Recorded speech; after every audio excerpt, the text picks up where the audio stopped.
Good morning and welcome to Storyforge Live. I'm Barry Chandler, joining from the West Coast, and I'm here with my co-founder at Storyforge, Hayley Boning, who's joining us from the Midwest. And together, we are the co-founders of Storyforge.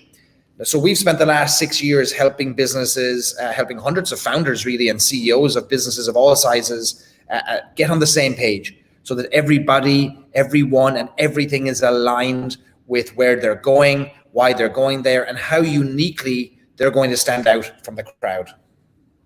Right, so welcome to Storyforge Live. This is our twice weekly office hour. We stream it live to Facebook and to YouTube every Wednesday and Friday at 11 a.m. Eastern and 8 a.m. Pacific. And during these office hours, Barry and I tackle challenges and questions that are unique to business founders and to visionary leaders. We're going to share examples of businesses that we think are getting it right and a few that are sometimes getting it very, very wrong. And at any time, you can share your feedback, your thoughts, your questions through the chat feature in this program. You can also reach us and visit us at storyforge.co/samepage to schedule a call with us to speak to us privately about you, your business, and the challenges that you're facing. So one of the things Barry and I have been talking about a lot this week that we thought we'd focus today on is a question that we get often from founders and CEOs and visionary leaders, which is how can they better attract team members that get it? And you can see I almost made air quotes when I said get it, because it is the phrase we hear over and over and over again when talking with ambitious leaders and founders, is this idea of it. They want new team members and new leaders to get it and not slow them down. And this is something, again, that we've heard time and time again, and I'm sure you've experienced it as well. So how many times have you made that new hire and within weeks realized that you've hired someone who just doesn't get it? And you recognize that money and time is being wasted. It's being wasted on these new hires that don't get it. And across the business, it's being wasted on meaningless activities, initiatives, projects that just don't align with where you want to take the business with. So everything seems to be slowing you down. You might also see that in businesses like this, there are team members that are bickering about the right next move. What should we do? What decision are we going to make? And you as the leader may have to be far more involved in decision making than you'd like to be. Rather than thinking about the future and thinking about what's next, you have to get involved in those detailed decisions just to make sure that they're done right. We know that it looks very different when businesses are in a place where the leader feels like everybody gets it, right? When everybody gets it, the leaders are freed up to focus on what's next. Teams are more agile, decisions get made quickly, people are walking the talk, and as leaders, they really get to focus on the future. So Barry, as we were talking about this question that we get often, you had one amazing example from one of our clients a couple of years ago that really helped illustrate what it looks like when somebody gets it and what it looks like when somebody doesn't get it. I wonder if you could share that story. Yeah, I remember walking into a client meeting, and I was due to meet the founder of this company. And when I got to the office, he was pacing up and down in the building, and he was fuming. And I said, what's going on?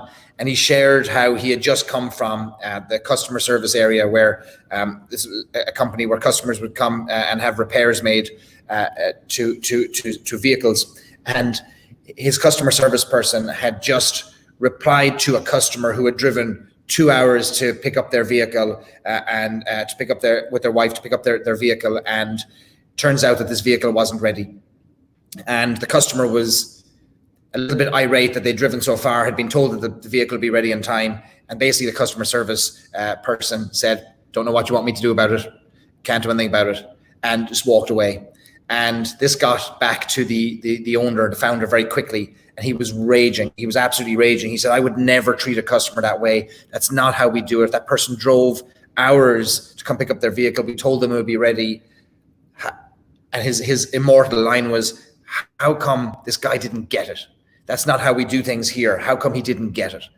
And this it is the nebulous thing, isn't it? It's this thing that we think in our heads that everybody understands what it is. So in this case, this owner of this company, he had an approach, a belief, a methodology, a a belief that people in his business should act a certain way.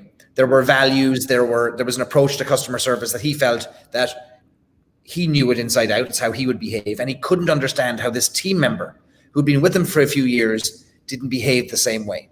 And when he calmed down and stopped pacing up and down the floor in the office, we dug into the question a little bit about what it really is, because it is the nebulous thing. What it is so obvious sometimes to us as founders and as leaders. We are shocked, surprised, frustrated, angry when we discover that somebody else in our business doesn't act the same way or doesn't share our understanding of what it is. So this is the thing that I think we want to dive into a little bit more here is, if we want to attract team members that get it, and in this case, we had a team member that didn't get it, don't we first have to define what it is so that we can get everybody on the same page, so that we as founders don't have to have these horrible situations that end up with us pacing up and down on the floor and our customers being disappointed that they haven't got the thing that they were promised. So I think the getting it is the big nebulous thing that we have to dive into, isn't it? Yeah, and it can mean so many different things, can't it? There's so many different components of what it is. I remember I was in the corporate world for many years. I spent almost 17 years at a big Fortune 500 company. And a number of my clients, as you can imagine, when I first left, were also former executives from this company. And I remember sitting with one of them, and she told me the project and what she really needed help on and where they were struggling. And I said, well, thanks for calling me. And she said, well, of course I called you. I'll call anybody that came out of that company because I know they get it. And in that particular instance, the it that she was talking about was how we worked. So people who worked for a long time for this company were known to have a sense of urgency, to be very customer focused, to be very agile, entrepreneurial in their approach. There were certain behaviors and beliefs that we had about business that we all shared in common. So it was easy for her to feel like she could bring us in and bring me in as a consultant, because there was a lot of things that just didn't need to be said. And we find that with larger companies, but we also find it with smaller companies, don't we? That's right. I don't think it matters what size the company is. I think that what we've noticed with founders is that, especially visionary founders are thinking 5-10 years into the future, and the things that there are things that are innate to them that are just beliefs, behaviors, actions that they just take for granted, and they sometimes wonder why everybody else doesn't have the same perhaps approach or think the same way. But isn't that the difference between visionary founders and those perhaps that aren't as visionary but have an important role to play? Not everybody can see that future that the visionary sees. And in order to achieve that future, that world that the visionary founder wants, everybody in the team needs to understand what that destination looks like. And everybody in the team needs to understand how uniquely they as a company are going to get there, how they behave, how they act, how they make decisions.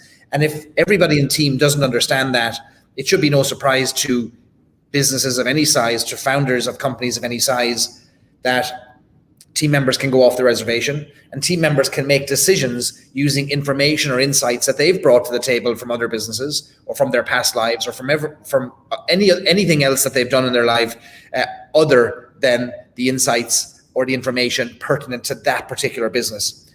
So I know that founders and business leaders spend a lot of time and often a lot of money when they first start their business or as their business starts to grow on documenting what the brand should look like from a color perspective, from a logo perspective. We see brand books sitting on the shelf in the leaders' offices. And of course, those brand books are designed to make sure that we don't use the brand in a way that would damage the brand or that would change the appearance of it, or that would confuse people in the marketplace. Yet we, as visionary founders, or we notice with visionary founders or leaders, they often don't spend as much time on documenting the beliefs, the vision, their purpose as a company, as much as they do spending time documenting what the logo should look like and how never to put a 2-point line around the border seems to be more important than wondering what the vision is. It's true. And it's funny because I think we see one commonality among a lot of our entrepreneurs is that there's a point where it becomes incredibly painful that they haven't done that work. And it's this moment where the founder, visionary CEO realizes, they can't take a vacation. They can't leave the business for a week. They can't step away from the business, because if they're not involved in every single decision, they don't have confidence that those decisions are going to be made in a way that they would trust is the right decision to achieve the vision that they have.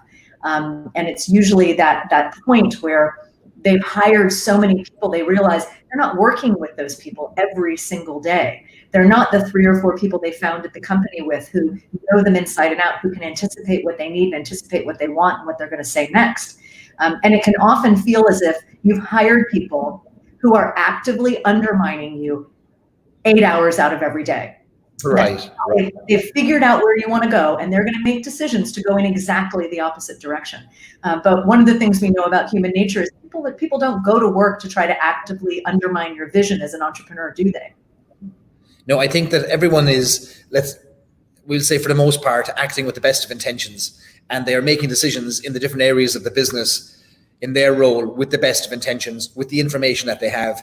And I think you'll remember that one time we worked with a client where the reason that he asked us to come in and talk was because he was walking down the hallway and he walked past an employee that he kind of recognized but realized he didn't know her name, because the company had suddenly, over the course of a few years, got to a size where he didn't know the name of everybody in the business. And he had this realization or this insight that if he doesn't know the names of everybody in the business, there's a really good chance that everyone in the business doesn't know what's in his head and doesn't understand the goals. And it was this light bulb moment for him.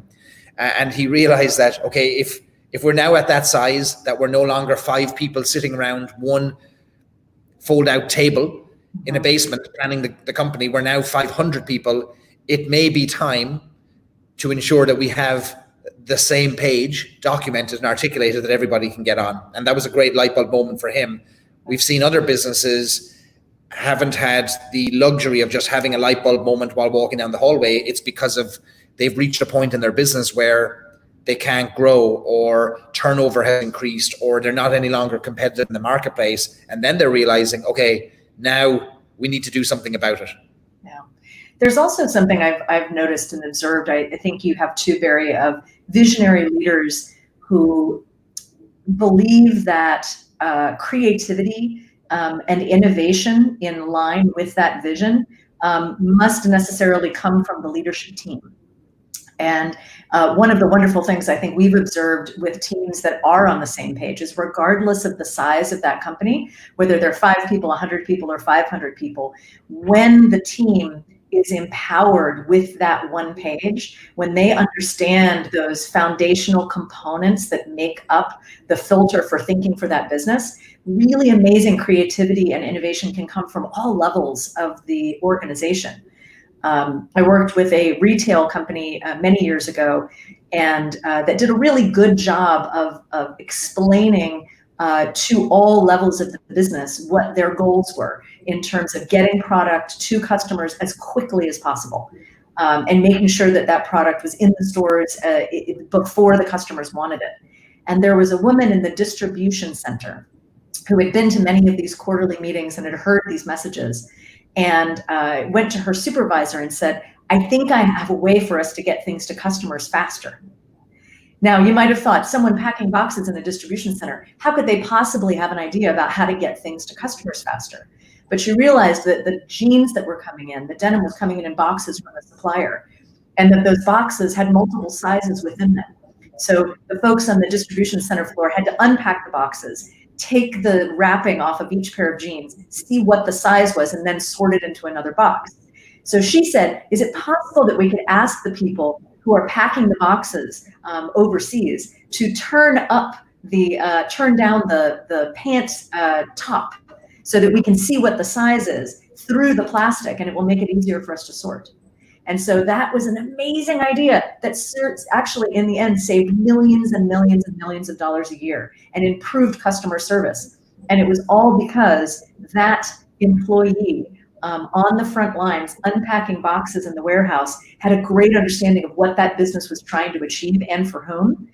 So they had a great sense of that one page, and they were on it. We see so many examples of that, where once we have a framework for thinking, or once we know the rules, or once we know how to make decisions, that creativity comes out of it. And we see example over example of this all of the time. We've talked a little bit about team members getting it in the business. Let's talk a little bit about how to attract then team members that we want to get it. In order to attract those who don't yet work for the company, in order to bring those to the table and inspire maybe employees who work somewhere else right now to come work for us so they can come on board and they're a good fit for us. What do we need to do in order to attract team members that get it? That's good. Well, yeah, I think there are a couple of different components. When we talk about this one page, there are a few things that are necessary to be able to articulate on this one page so that you can use them in your recruiting, in your hiring, in your performance management, in your marketing and positioning of the company. And they're the kind of things that will attract people to your business that get it before you even describe what it is. And one of those foundational things are the beliefs that have guided you since the beginning of the business. So as an ambitious founder, as someone with an entrepreneurial spirit, you went into business likely not to make money. Money was something that was necessary for you, but there was likely a problem that you saw out in the world that you wanted to solve, an opportunity that you knew you were best positioned to maximize and to take advantage of. And there are probably a set of beliefs or principles that have guided you from the beginning that make you who you are. And people who share those beliefs, who are aligned with those principles, will be far more likely to be aligned with your thinking about the company and to work the way you work and demonstrate the values that you want to see demonstrated naturally without having to be taught to do them. And so that's, I think, one of the most important questions, is to articulate those beliefs and let those beliefs guide your thinking about how you recruit, where you recruit, who you recruit. I think we have a great example of that coming out of the hospitality business, don't we, with one of our former clients? Well, I'm reminded, I can't think of which example that is. You're going to have to remind me, but I'm reminded of another example, which is the nonprofit sector. We know that some of the happiest employees on earth have worked for nonprofits, and it's not because of the pay. It's not because of the brand new computers that they don't have. It's because they work for an organization that aligns with their beliefs. They work for an organization that's perhaps very clear about a problem they're solving in the world. And that shouldn't be the preserve of a nonprofit, should it? That shouldn't be something that only a nonprofit gets to declare.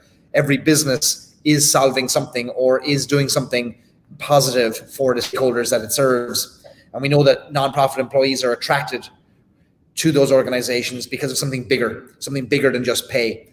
And nonprofits have done a great job, I think, for the most part, of documenting what it is. So I think there's a lesson to be learned for for-profits.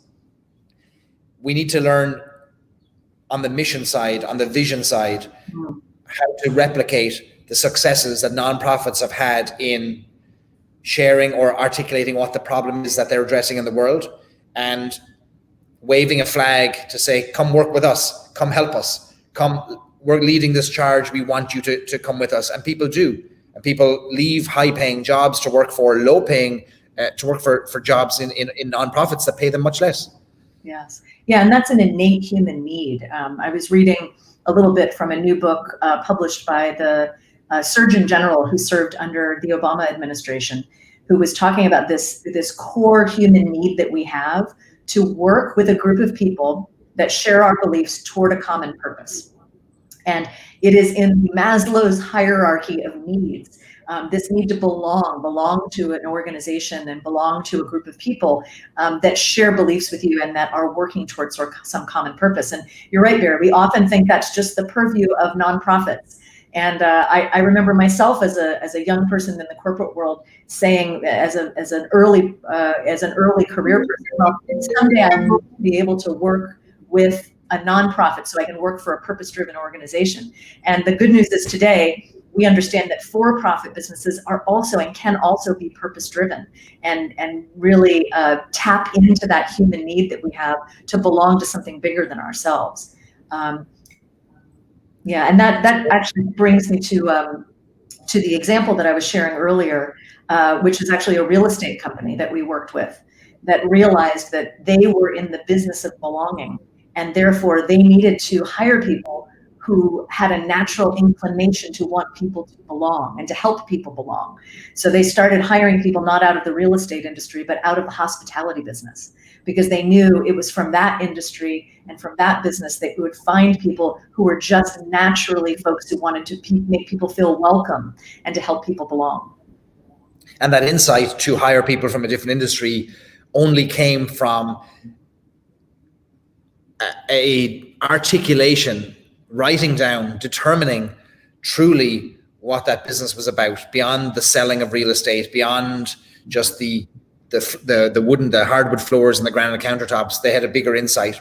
So we refer to this as getting everybody on the same page, this one page, what we would call a filter for thinking for a business, that every CEO, every founder, every leader needs to have clarity on this one page.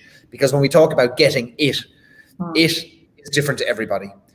But it can't be in a business. In a business, it has to be clear. It consists of a number of different things. We would call them the 5 drivers of decision making, but every business needs these in place. These 5 drivers of decision making make up this one page that helps us determine how to market, helps us determine how to hire, helps us determine how to make decision making, or help to make decisions on a daily basis. And if you as a leader or you as a founder are finding yourself struggling today with those decisions, or you're finding you're spending too much time having to babysit team members who you feel don't get it, or maybe you're wasting your time as a leader explaining over and over and again what it is you're trying to accomplish, then there's a good chance that everybody in the team isn't on the same page, and you're filling this gap with your time that could be spent elsewhere. And you're constantly having to remind people or coach people or in ways that shouldn't have to be so repetitive, because you've got this big vision as a leader. You have a big vision for the business and perhaps for the world. You're trying to achieve something. That's never going to be achieved if you're spending all of your time and all of your energy and getting more and more frustrated, wondering why the new team member doesn't get it, or the person that's been there for 10 years doesn't get it.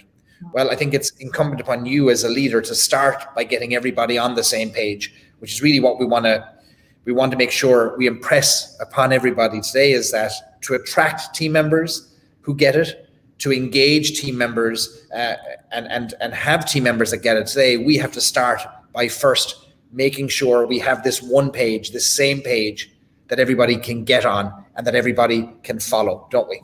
Yes, we do. And there's one last thing that's on that page that we haven't necessarily touched on that I think is really important. And that is understanding who you serve, understanding who your stakeholders are, and what they want and need. And that's something a lot of the conversations we've been having over the last few weeks with business owners and founders has been about going back to those insights and getting new insights, making sure that they're listening to their stakeholders and understanding what their needs really are. I know as we work with our clients, the process that we take involves a significant amount of talking with those stakeholders to really understand the human needs that we're serving. Because in business, I think we often get distracted by the thing that we deliver and not why we deliver it and that higher purpose that we have. I was reminded of this a couple of days ago. I see that joining us today is Joanna Arneson, who's an amazing professional, but also a yoga instructor. And I've been practicing at a studio where I think they understand that what they're delivering isn't actually just yoga classes. It's something greater than that, and it's a sense of community. If they were just delivering yoga classes, and if that was the insight that they had, they would have just delivered recorded yoga classes, and that would have served everybody's need. But they understand the need that they're serving is actually one level higher. It's for community. It's for that sense of belonging. And so as we log on to these classes, not only do we get the class delivered to us, but they make sure that they're checking in, they're saying hello, they're letting people share about their day. They're serving that higher need because of the insight that they've had by listening to their stakeholders and listening to their customers and understanding who it is they really serve and what need are they really serving. Right. Yeah, so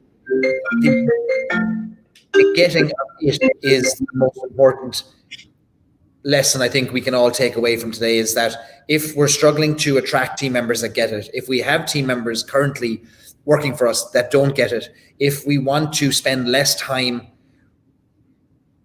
babysitting, less time reiterating what it is we're trying to do, if we want to focus as leaders more on the greater vision of the organization and dealing with the great change we're faced with today in light of the current world we're living in, if we want to be able to focus more on the bigger picture as leaders, we have to be able to empower our team members to make decisions. We have to be comfortable and happy and assured that the decisions that are being made are the right decisions towards the same goal. The only way that can happen is if everybody's on the same page. And nobody's going to be on the same page until you start by creating that page, by documenting what that is, by documenting a number of different elements of the business that make up this page that are unique to you as a business. And without it, it's going to be very difficult to empower your team, very difficult for them to make decisions without you. And then you're stuck in every meeting making sure that people are making the right decisions. You're stuck in every decision and you become this bottleneck for your business, which we don't want you to become. Yeah. So I think, please go ahead. I was going to say, it sounds like such a simple thing. And it is. It's a very simple solution to a myriad of problems that are incredibly complex. But just because it's simple doesn't mean it's easy. We know that getting to that one page is very, very challenging. It's difficult and it's a process. But what we also know and what we've also observed is businesses that have that one page, that have clearly articulated those fundamental truths about their business and have done it in a way that's compelling and that's relevant and that's simple and that can be heard by all of the audiences that they need to interact with, have a lot of things that are different about them. They do have employees who get it. And some of them are new people that they've attracted because they've articulated these important things. And sometimes we see them really just light up people who've worked in a business for years, who haven't been given the kind of clarity that they needed to become their best selves, to allow them to be as creative and as innovative and strategic as they can. So we see that happen. We see less friction in teams. We see more alignment, more harmony in teams, and when you have those things, it means decisions get made faster. They're more accurate when they're made. Teams come together quicker. We have more access to the most creative parts of our team's brains. And so therefore we're more productive, not just faster decision making, but faster results. So it to me all comes down to this alignment of energy and resources that we have, which we know in some cases are finite, with this one page and what it enables us to do. Right. And before we wrap up this morning, I want to answer one question that came in here this morning from Rooney, and it's what happens when the majority of the team has the courage to tell the leader that he or she doesn't get it? How do we help the leader understand that they're not listening to stakeholders? That's a great question. And as a leader, listening is one of the most important things you can do. As leaders, we often think it's our job to communicate and that is a one-way street. Communication has to be and necessarily must be a dialogue and a two-way street. So when the majority of the team has the courage to tell the leader that he or she doesn't get it, it's often because that leader has opened that door just a little bit to say, I want to hear your feedback. I want to understand your understanding and my understanding of where we're going. So I would say to all leaders, the first step for you is to open up that dialogue, to put in place a two-way communication tool or a stream for you and your employees so that you can hear the truth from them. We are working with a client right now, a very large client with offices all over the world, clients all over the world. And when we did a survey of their employees to hear from them what their thoughts were about the vision of the company and where the company was going and what they did better than anything else, we had 3 people in this very small company, very large geographic, but very small in terms of employees, say, thank you for asking me these questions. No one has ever asked me these questions before. And some of these were long-term employees who've been putting their energy and their resources and their time into this business, who had never been asked these questions. So it's an incredible unlock for you as a business leader to leave yourself open to hear feedback and to ask these questions. And it can be a really amazing and inspiring part of that process we take our clients through. And I think that the challenge, of course, arises when the leader doesn't want to hear or doesn't recognize the importance of the contribution of the stakeholders. So in this case, if there are team members who have good insight, as all team members do, because they're on the floor, the ground floor of the business, working day to day, and they have insights that they believe might contribute to positive change or could help the business in a different direction, in a different way. It can be sometimes difficult to get the leader, the founder, to listen, because sometimes we have founders, like in any aspect of our life, we have people who already have all the answers in their mind. And we have also met many founders who, as they're nailing the boards over the windows, are still telling us that they have all the answers. But what we've observed is that leaders and founders are often, there are leaders and founders that are often slow to change until they're in enough pain to change, until there is no more that they can take. And that might be in relation to costs, it might be in relation to growth, it might be in relation to competitiveness. There are any number of areas where pain has to reach a certain threshold before the leader decides now is the time for change. We've been very fortunate over the years in that we can only work with leaders who are open to having other insights. And we've encountered founders and CEOs and leaders that we couldn't possibly work with because they don't have the ability to hear any other thoughts other than their own. And so it's hard for us to prescribe a solution necessarily to this one business, Rooney, that you use as an example. But I would say that the greatest businesses are led by founders and visionaries and CEOs and leaders that have an open mind, that don't have all the answers, that surround themselves by people at every level, inside the company and outside the company, that bring different insights to the table, diverse opinions. Contrarians surround themselves by others that have contrary opinions that are contrary perhaps to their own beliefs sometimes. And those insights help them have different perspective on their own business. So if you have a business that is doing very, very well, it could do better. If the leader only listened, oftentimes they won't entertain the idea because they feel like it's all going fine. Why should I go to the trouble of listening? And we encounter those businesses often too, don't we? We do. I was just smiling to myself. If you could see me laughing here on the other side of the screen, it's because it occurred to me, Rooney, that so many entrepreneurs, successful entrepreneurs, were born from the kind of conflict that you're describing. Someone in an industry or in a business that said, I don't think that this business is listening to the customer. I've had this insight about what the customer really needs. And so I'm going to leave this business and start my own. So many of the entrepreneurs that we know started their business in direct conflict with another business that they felt wasn't serving the customer and wasn't serving a need. So if you're talking about a specific example in a specific business with specific people that you can draw on, you might encourage them to think about whether there's a business opportunity there for them if they have a leader who really won't listen. That's right. So great question. Thanks for that, Rooney. So we are here every Wednesday and Friday and at 8 a.m. Pacific, 11 a.m. Eastern. And what we want to do is share with you examples every week of businesses that are having success in overcoming challenges, obstacles that they face in the management and the running of their business, in their pursuit of achieving a vision, in pursuit of trying to achieve a goal. And we want to share examples with you and share the process of how we believe you can best overcome the challenges and how you can best achieve the vision. Haley, would you like to share how any of our listeners can get more help from us or more information? Sure, we'd love to hear from you. You can go and visit us at storyforge.co/same page. And set up time to speak with me, to speak with Barry, to speak with both of us. We'd be happy to share our insights with you, to think through the challenges or the opportunities that you have and help you decide how to make decisions about them.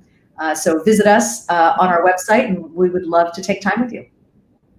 Just remember that the challenges that you're facing in your business have been faced by other leaders before you. And the chances are that we've encountered some of these in the various industries that we've worked with. I will say again that if you are struggling to get everybody to understand direction, if you are struggling to attract those who are a fit for your company, if you're spending too much time babysitting, spending too much time reminding people of how to behave, what the direction is, reprimanding those who aren't aligned with your beliefs, it may be that everyone in the organization is not on the same page. And in order to progress, in order to achieve your vision, in order to outperform, outlast your competitors, you're going to need everybody to get on the same page. And if we can help you do that, we'd love to hear from you. So we'll be here every Wednesday and Friday, 8 a.m. Pacific, 11 a.m. Eastern. And we will be back next Friday. What did I say? No, today is Friday. Next Wednesday. I'm losing track of all days, as many people are. And we'll be back on Wednesday at 8 a.m. So thanks everybody for tuning in, and we look forward to seeing you next Wednesday at 8 a.m. Pacific, 11 a.m. Eastern. Stay safe.